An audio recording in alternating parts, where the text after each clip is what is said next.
आपल्याला शाळेमध्ये किंवा कॉलेजमध्ये अनेक विषय शिकवले जातात, पण सगळ्यात महत्वाचा जो विषय आहे तो म्हणजे आपल्याकडे असलेल्या पैशांचा कसा विनियोग करावा किंवा ते कसे साठवावे आणि वाढवावे.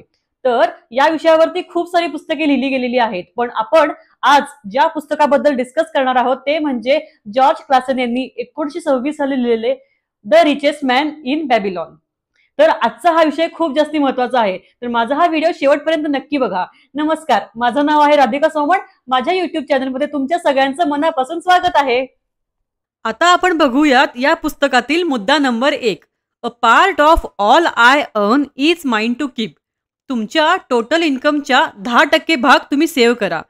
काही लोक आधी पैसे खर्च करतात आणि मग राहिलेले पैसे सेव्ह करतात. हे करण्याऐवजी आधी 10% रक्कम सेव्ह करा.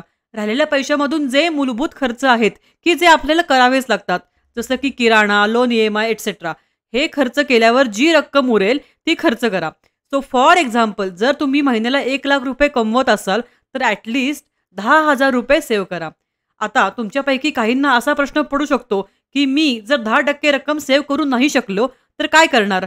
त्यासाठी आपण बघूयात दुसरा मुद्दा. आता आपण बघूयात मुद्दा नंबर 2.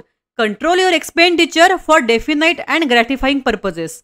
म्हणजेच मूलभूत गरजा आणि अनावश्यक गरजा यांच्यात फरक ओळखा आणि त्यानुसार खर्च करा. अनावश्यक गरजांमध्ये आपण गरज नसताना खूप ॲप्लिकेशन सबस्क्रिप्शन्स घेतो.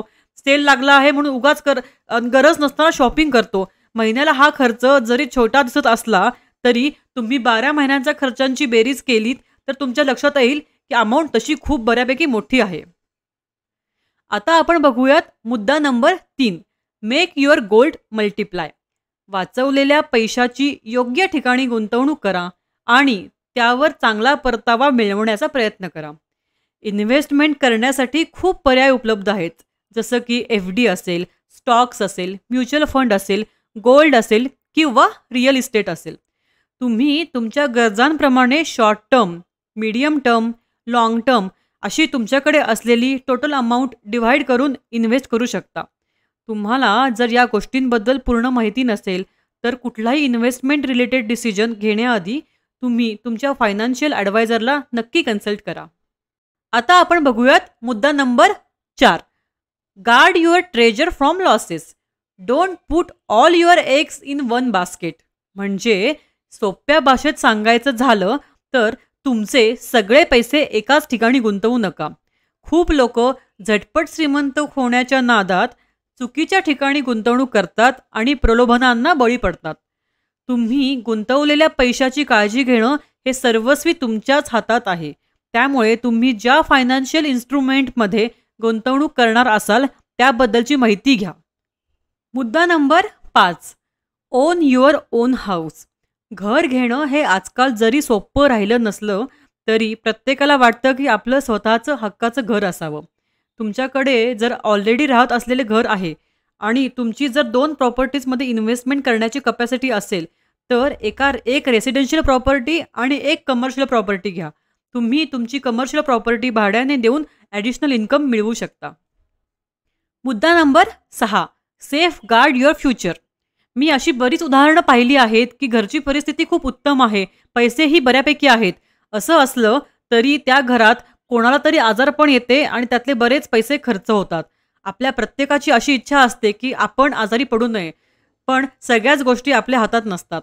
पर्टिक्युलरली तरुणांमध्ये हे हमखास बघायला मिळतं की अरे मी तर परफेक्टली फाईन आहे, फिट आहे, मला काय होणार आहे. पण ते म्हणतात ना, think for the best, prepare for the worst. त्यामुळे health insurance, mediclaim policy, life insurance आणि टर्म इन्शुरन्स या प्रत्येकाने घेतल्याच पाहिजेत. कुठल्या कंपनीकडून घ्यायचा हा सर्वस्वी तुमचा डिसिजन आहे, पण इट्स मस्ट. तुम्ही मेडिक्लेम पॉलिसीचे कव्हरेज जितका जास्त अमाऊंटचे ठेवू शकाल तेवढे चांगले. मुद्दा number 7. Increase your ability to earn. आपल्या प्रत्येकाकडे 24 तासच असतात. मग श्रीमंत लोक असं काय बरं वेगळं करतात की त्यामुळे ते जास्त पैसे कमवतात. पॉईंट 1. जे बिझनेस करतात ते त्यांच्याकडे कामाला असलेल्या लोकांकडून काम करून घेतात. समजा 100 लोक 8 तास काम करत असतील तर त्यांच्यासाठी 800 तास काम एका दिवसात केलं जातं, जे एकटा माणूस फक्त 14 ते 16 तास करू शकतो. Point number 2. ज्यांना बिझनेस करणं शक्य नाही ते साईड हसल करू शकतात. ज्यामधून ते नक्की पैसे कमवू शकतात. जसं की ऑनलाईन बिझनेस जॉइन करू शकतात, स्वतःचा ब्लॉग सुरू करू शकतात किंवा यूट्यूब चॅनल सुरू करू शकतात किंवा एखादे क्लासेस घेऊ शकतात. पॉइंट नंबर 3, ज्यांना बिझनेस करणं किंवा जोड व्यवसाय साईड हसल करणं शक्य नाही, ते जे काम करत आहेत त्यामध्ये ॲडव्हान्स गोष्टी शिकून अजून चांगल्या प्रकारची नोकरी मिळवू शकतात. तर हे होते या पुस्तकामधील महत्त्वाचे मुद्दे. मुद्दा number 1, a part of all I earn is mind to keep. मुद्दा नंबर 2, control your expenditure for definite and gratifying purposes. मुद्दा नंबर 3, मेक युअर गोल्ड मल्टिप्लाय. मुद्दा नंबर 4, guard your treasures from loss. मुद्दा नंबर 5, ओन युअर ओन हाऊस. मुद्दा नंबर 6, इन्श्युअर अ फ्युचर इन्कम. मुद्दा number 7, increase your ability to earn. तुम्हाला मी सांगितलेली पुस्तकाची समरी जर आवडली असेल तर मला कमेंट बॉक्समध्ये नक्की सांगा. तुम्हाला आणखीन कोणते व्हिडिओ बघायला आवडतील हेही मला नक्की कळवा. आणि माझा व्हिडिओ शेवटपर्यंत बघितल्याबद्दल खूप सारे आभार. आणि लाईक करा, शेअर करा आणि सबस्क्राईब करा. थँक्यू.